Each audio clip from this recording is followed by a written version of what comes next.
Shalom saudara yang dikasihi Tuhan. Apa kabar saudara? Saya berdoa saudara dalam keadaan sehat, kuat, serta berlimpah dengan ucapan syukur. Firman Tuhan datang kepada kita hari ini. Perkataan itu penting. Sebelumnya marilah kita berdoa. Tuhan Yesus yang baik, terima kasih buat hari ini. Terima kasih buat anugerah-Mu yang berlimpah atas kami. Tuhan, sebentar kami akan mendengarkan firman-Mu. Urapilah kami, agar kami mengerti firman-Mu, terlebih kami menjadi pelaku firman-Mu. Kami percaya hidup kami pasti diberkati, dan hidup kami menjadi berkat. Di dalam nama Tuhan Yesus, kami dengarkan firman-Mu. Haleluya. Amin. Yakobus pasal ketiga ayat 3 sampai ayat yang keempat. Kita menggenakan kekang pada mulut kuda, sehingga ia menuruti kehendak kita. Dengan jalan demikian, kita dapat juga mengendalikan seluruh tubuhnya.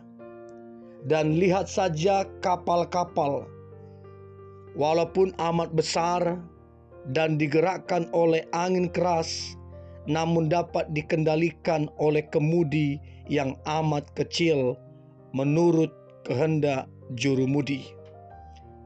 Saudara yang dikasihi Tuhan, ada pertanyaan sederhana. Pertanyaannya adalah, kemanakah arah hidup kita? Sekali lagi, kemanakah arah hidup kita?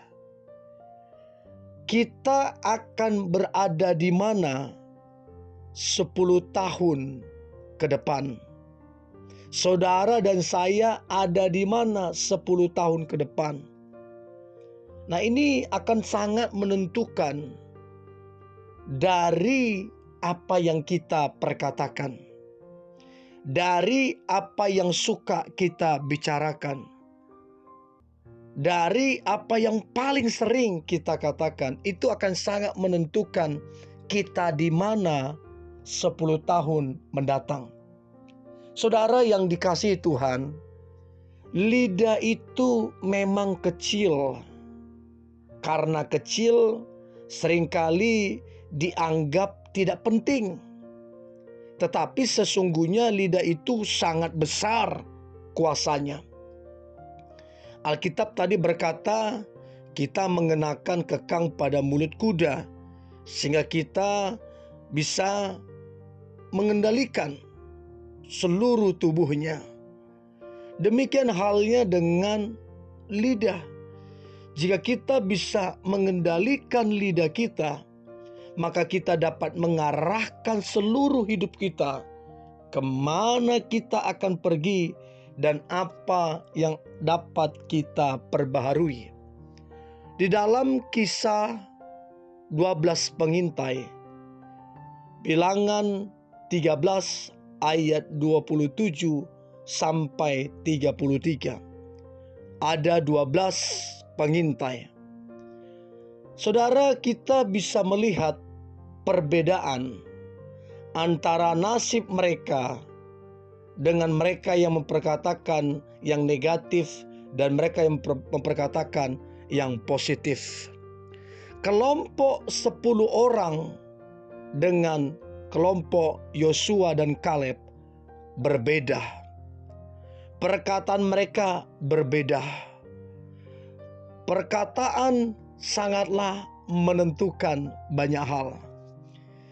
Saudara, 10 pengintai berkata, mereka orang-orang besar. Kita pasti kalah.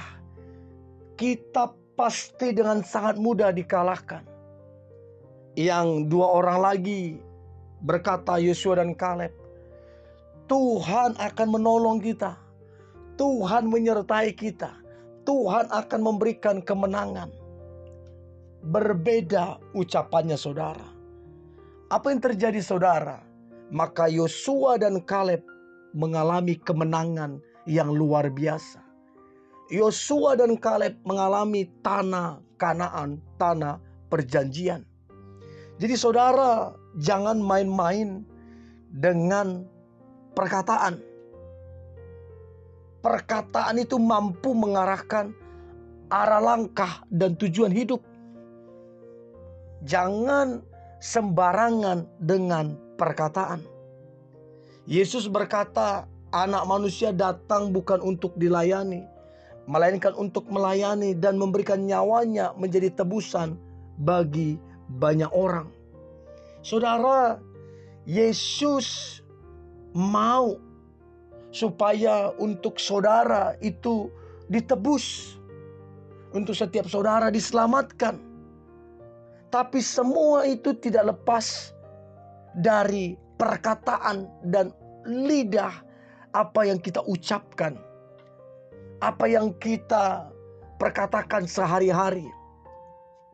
Saudara, itu penting sekali. Perkataan itu mampu mengubah arah hidup seseorang. Apakah arah hidup itu ke arah yang baik atau yang buruk? Apakah itu mengarah kepada kebinasaan? Semua berkaitan dengan perkataan. Perkataan itu berkaitan, saudara. Apakah saudara akan mengalami keselamatan? Apakah saudara akan mengalami pertolongan?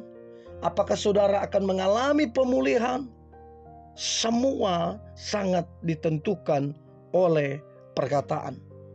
Amsal pasal 12 ayat 14. Setiap orang dikenyangkan dengan kebaikan oleh karena buah perkataan, dan orang mendapat balasan daripada yang dikerjakan tangannya. Saudara, sebuah perenungan untuk kita semua. Apa yang kita suka katakan dan bicarakan? Apakah perkataan tentang kenyataan pahit, pengalaman pahit, luka-luka, rasa frustasi, ketakutan, kecemasan? Apakah itu yang kita perkatakan? Ayub berkata, karena yang kutakutkan itulah yang menimpa aku, dan yang kucemaskan itulah yang mendatangi aku. Ayub pasal 3 ayat 25. Ayub tidak bisa menghindari diri dari akibat buruk atas yang terjadi atas hidupnya. Namun Ayub memilih tidak berkata-kata yang negatif. Sebab Ayub tahu apa yang dicemaskan, ditakutkan, justru itulah yang terjadi. Ketakutan adalah sebuah hasil dari sebuah keyakinan yang salah.